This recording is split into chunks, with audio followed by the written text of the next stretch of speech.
Aujourd'hui, on va visiter un nouveau quartier. C'est un quartier dont vous avez forcément entendu parler si vous vous intéressez à l'immobilier à Dubaï depuis quelques mois et si vous êtes en contact avec plusieurs agents puisque beaucoup de personnes en parlent. Il s'agit de Dubailand. C'est un quartier aujourd'hui, un des rares quartiers qui reste très accessible en termes de prix et du coup forcément ça intéresse aussi bien les investisseurs que les promoteurs. Mais la vraie question c'est est-ce que c'est le bon moment pour investir à Dubailand? Est-ce que c'est un quartier qui a vraiment du potentiel? Est-ce qu'on a assez de recul ou est-ce que c'est pas trop tôt pour y investir aujourd'hui à Dubaï?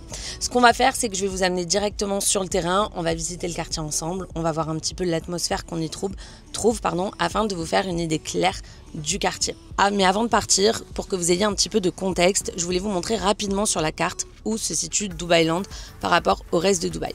Donc en termes de distance, on est à environ 20 minutes de downtown et 40 minutes de la mer, plutôt du côté de JBR. Ce qu'il faut bien comprendre, c'est que géographiquement, Dubailand est un peu en retrait. Mais c'est aussi pour ça que les prix sont encore accessibles aujourd'hui.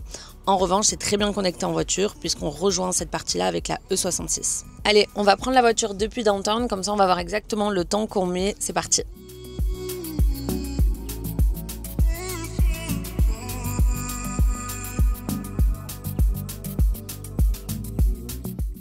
Donc là, juste en face, vous avez Business Bay. Donc c'est un quartier qui a énormément évolué ces dernières années. C'est littéralement collé à downtown, parce que là où on se trouve, c'est downtown et juste en face, c'est Business Bay. Donc c'est un quartier qui est quand même très central. N'hésitez pas à me dire en commentaire si c'est un quartier qui vous intéresse, que je pourrais vous faire visiter.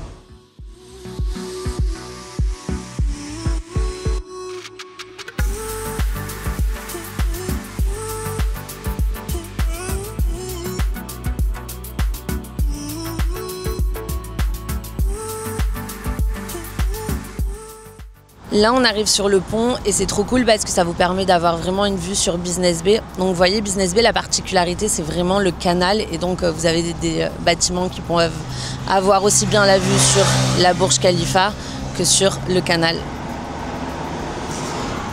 Là, juste ici, on le voit, mais vous avez un projet qui commence, qui s'appelle Burj Bin Ghati, qui est le fameux projet du promoteur Bin Ghati en collaboration avec Jacob & Co. Donc c'est un projet qui est énorme et qui va voir le jour ici. Bin Ghati, je vous ferai une petite vidéo aussi à ce sujet. C'est un promoteur que j'aime beaucoup et que je trouve très intéressant. En ce moment, en cours, ils ont, il me semble, un peu plus de 20 projets. Donc c'est un promoteur qui construit énormément et qui livre très rapidement quand même ses projets. Donc voilà, là vous l'avez ici. Là vous avez toute la vue sur Business Bay.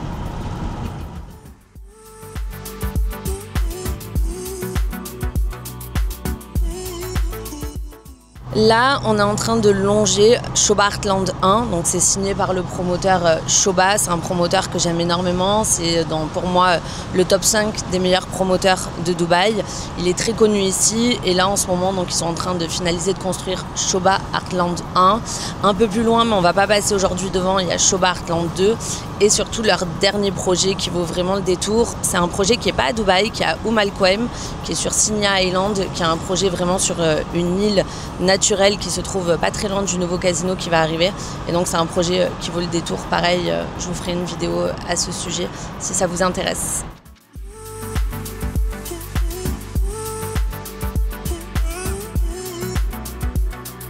Là, on est maintenant sur la E66. C'est du coup la route qui va nous mener directement au quartier de Dubailand.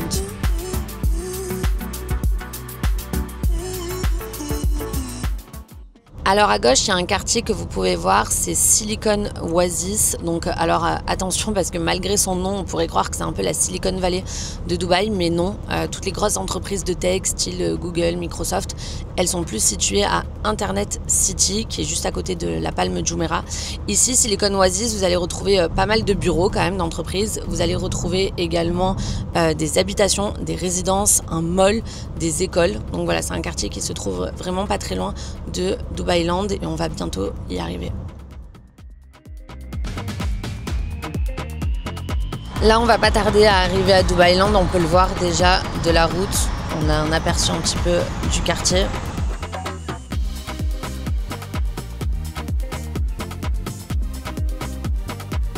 Donc là, on vient d'arriver à Dubailand. On a mis exactement 18 minutes de downtown. On vient d'arriver à Dubai Land. Alors ce qu'on va faire, c'est un petit tour du quartier en voiture, que vous puissiez vraiment voir à quoi ça ressemble aujourd'hui dans sa globalité et vous faire une vraie idée du quartier. Donc pour moi, ce qui saute aux yeux quand on arrive tout de suite, c'est qu'on est quand même dans un quartier qui est vraiment en transition. Il y a déjà quelques résidences construites. Certaines, elles sont un peu anciennes, avec un style assez simple. Souvent, on est quand même sur des gros immeubles à destination d'une population qui est plutôt populaire. Mais on voit aussi quand même des routes qui sont toutes neuves, des trottoirs qui ont été aménagés, des petits commerces qui commencent à ouvrir et surtout des chantiers de partout. Ça bouge lentement mais sûrement. On n'est clairement pas encore, et on peut le voir, dans un quartier qui est installé comme on peut l'être par exemple à Arjan ou à JVC. Il y a encore très peu d'infrastructures, il n'y a pas du tout de vie de quartier, mais on sent quand même qu'il y a une dynamique qui a été lancée depuis 2024. Les projets s'enchaînent, il y a des nouveaux promoteurs qui arrivent, on peut le voir, il y en a pas mal. On est passé devant des Samana, des Imtiaz, des Leos, donc c'est les promoteurs qui construisent beaucoup. Il y a même un projet Object One. Alors ce qu'il faut savoir, c'est que oui, quand on regarde un petit peu le quartier, il faut quand même avoir une vision, je trouve, un petit peu plus moyen-long terme. Mais on voit quand même un petit peu des signes concrets de structuration. Et c'est souvent aussi à ce stade-là qu'on peut faire des bons placements, à condition bien sûr de bien choisir son projet. Mais surtout pour moi, ce qui est très important dans un quartier comme ça qui commence, c'est de bien choisir son promoteur. Vous le savez, mais quand je vous fais visiter des quartiers, j'aime bien vous donner les prix, vous donner un petit peu des chiffres. Alors sur le quartier de Dubai Land, il y a peu de choses, il y a peu d'historique, donc c'est pas très simple. Mais par contre, j'ai quand même réussi à trouver quelques chiffres. Donc si vous allez sur le site de Dubai Interact, vous trouverez pas Dubai Land sous le nom de Dubai Land, mais sur le nom de Wadi Al Safa 5. Et vous allez voir en fait les prix, je vais vous l'afficher à l'écran. Donc ce qu'il faut savoir, c'est que les prix sont passés en 2020 de 737 dirhams à plus de 1250 dirhams aujourd'hui et même un petit peu plus sur certains projets. En fait, pendant longtemps, ce qu'il faut comprendre, c'est que c'était une zone qui n'intéressait pas du tout. Il n'y avait pas de gros promoteurs, pas de projets, pas de nouveaux lancements.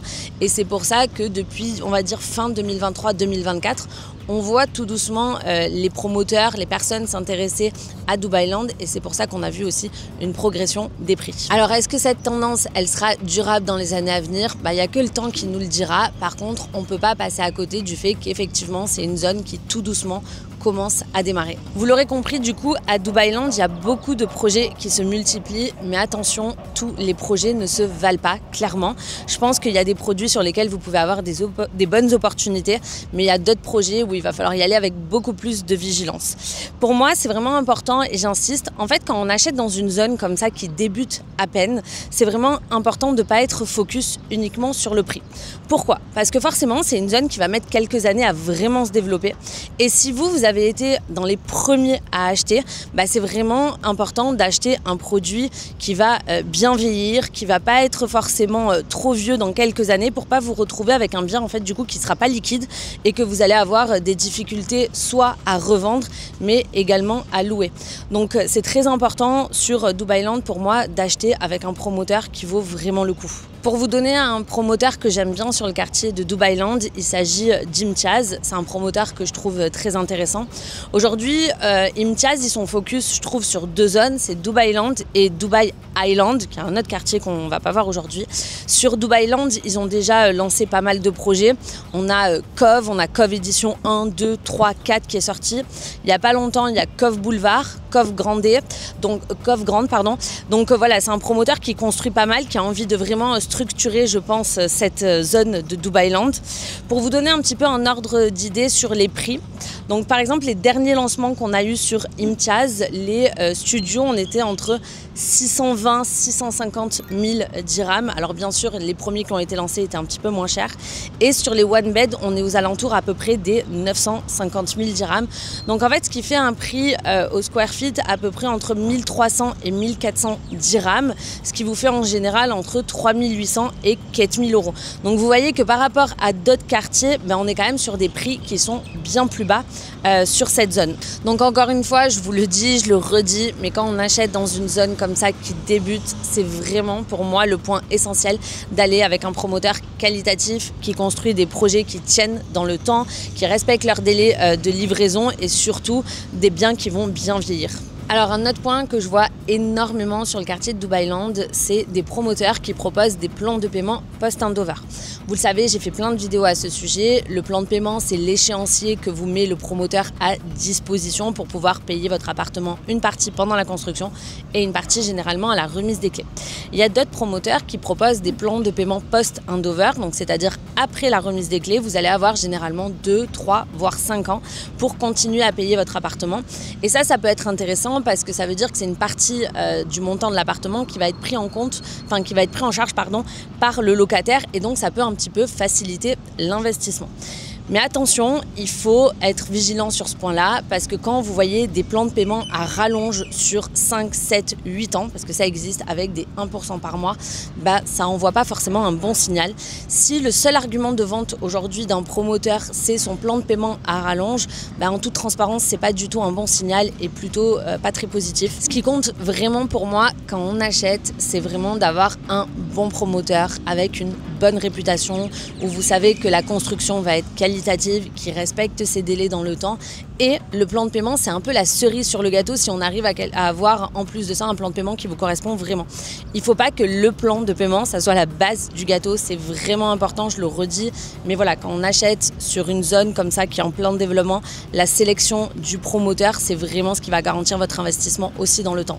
Puisqu'on parle d'investissement, on va parler un petit peu de rentabilité parce que parfois ça me fait un petit peu sourire quand je vois des agents immobiliers sur les réseaux sociaux qui promettent des rentabilités de 8-9% sur Dubailand, alors qu'aujourd'hui c'est un quartier en fait où on a très peu de recul.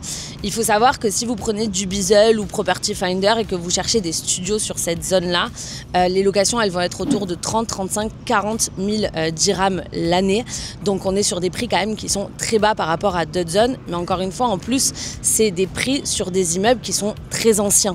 Donc aujourd'hui, on ne peut pas vraiment prétendre à ce que va être les produits qui vont sortir puisque ça va être des projets neufs qui vont être beaucoup plus modernes. Donc forcément, en termes de prix, on devrait être un peu plus élevé. Mais attention, encore une fois, voilà, quand vous investissez, ne vous basez pas que sur une promesse de rendement. On est sur un quartier où on ne peut pas savoir à l'avance quelle va être la demande locative, si elle va être très active, si elle va prendre du temps sur Dubailand en tout cas. Donc c'est pour ça que les 8-9% de rentabilité, moi en tout cas à l'instant T, j'y crois pas trop. Bien sûr qu'on va pouvoir aller viser des loyers un petit peu plus élevés parce que le type de building va avoir des prestations plus élevées. Alors au niveau des infrastructures, comme vous pouvez le voir, on est clairement au début du développement. Sur place, vous allez trouver quelques petits magasins. On va avoir des petits restaurants, ça va être surtout du fast-food. On a une pharmacie, la mosquée centrale, une ou deux écoles. Mais pour le moment, on n'a pas de mall, on n'a pas de grande zone commerciale. On a un petit peu de parc, mais pas trop. On n'a en fait pas de vraie vie de quartier. Donc si vous cherchez un cadre de vie un petit peu plus vivant en habitant à Dubailand, pour le moment en tout cas, il faudra aller dans des zones qui sont autour. Donc vous avez Silicon Oasis, on est passé devant tout à l'heure. Vous avez Festival City ou Dubai Creek Harbour, où là on va être à peu près à 15 minutes. Ou sinon, la facilité, c'est que vous avez la proximité avec Downtown qui est à environ entre 18 et 20 minutes. Aussi un point qui est à noter, qui est important, c'est que Dubailand est quand même beaucoup plus éloigné de la mer que des quartiers comme GVC ou Arjan. Pour aller à la plage par exemple à JBR, il va falloir compter minimum 40 minutes en voiture. Côté transport, donc la RTA, il prévoit une extension du métro, vous le savez, beaucoup de gens en parlent, le métro est en train de se développer à Dubaï, mais pour le moment en tout cas, il n'y a pas de station directement dans le quartier. Donc oui, les infrastructures, elles vont arriver, c'est sûr, mais elles ne sont pas non plus pour tout de suite. Et pour moi, c'est juste important, il faut être conscient et le garder en tête quand on investit ici. Ce n'est pas encore un quartier qui est aussi bien structuré qu'un GVC, qu'un Arjan, qu'un GVT. Donc la demande locative, elle ne peut pas être aussi forte que ces quartiers. On arrive à la fin de cette vidéo. La question que tout le monde se pose, c'est est-ce que c'est un bon plan d'investir à Dubailand? Alors comme toujours, ça dépend. Ça dépend de vos objectifs et surtout de votre stratégie. Si aujourd'hui vous êtes à la recherche d'un bien où vous allez avoir une rentabilité locative immédiate à la remise des clés, dans un quartier qui est déjà vivant, qui est déjà animé, c'est pas forcément le quartier que je recommanderais. Je vous dirais plutôt, avec un budget similaire, d'aller sur un quartier ou un budget un peu plus haut, d'aller sur un quartier plutôt comme GVC, comme Arjan ou comme GVT. Parce que là, vous allez avoir un quartier qui est déjà beaucoup plus établi, où on a toutes les infrastructures et donc une demande locative un peu plus réactive. Par contre, si vous avez un budget qui est un petit peu plus serré, que vous avez une vision un peu moyen-long terme, que vous êtes prêt à attendre quelques années pour avoir une demande locative plus forte, du coup, Dubailand peut être une bonne option et ça peut être un quartier à considérer. Mais soyons honnêtes, et il s'agit là que de mon point de vue, mais même si les prix, je trouve qu'ils sont assez accessibles pour Dubailand, je trouve quand même qu'ils sont assez élevés pour le niveau de développement du quartier qu'on a aujourd'hui. C'est pourquoi c'est vraiment important d'être sélectif dans le choix du projet sur lequel potentiellement vous voulez investir dans ce quartier, parce que le quartier, il fera pas tout à votre place. Ce qui fait un bon investissement, c'est le promoteur, le projet et l'endroit où vous allez investir et surtout votre stratégie. C'est la fin de cette vidéo. J'espère que cette visite de quartier vous a permis de comprendre à quoi ressemble Dubailand aujourd'hui, l'atmosphère qu'on peut y trouver et le type de building. Clairement, Dubailand, c'est un quartier qui divise un petit peu. Je pense que pour moi, c'est un quartier qu'il faut prendre sans trop d'a priori. Pour certains, sans trop d'enthousiasme. Pour d'autres, sans trop de scepticisme. C'est un quartier dans lequel il y a une dynamique, oui, mais il y a aussi des choses à éviter. Mais il y a également de vraies opportunités si on s'y prend bien. Si vous avez des questions sur Dubailand, sur des promoteurs ou si vous souhaitez être accompagné dans votre stratégie d'investissement ici à Dubaï, n'hésitez pas à m'envoyer un petit WhatsApp, je vous mets le lien directement dans la description. Comme toujours, n'hésitez pas à me dire en commentaire si vous avez des idées de vidéos et ce que vous pensez également de Dubailand. Si ce n'est pas déjà fait, pensez à vous abonner à la chaîne, ça m'aide à continuer à créer du contenu et on se retrouve bientôt pour une nouvelle vidéo. Merci.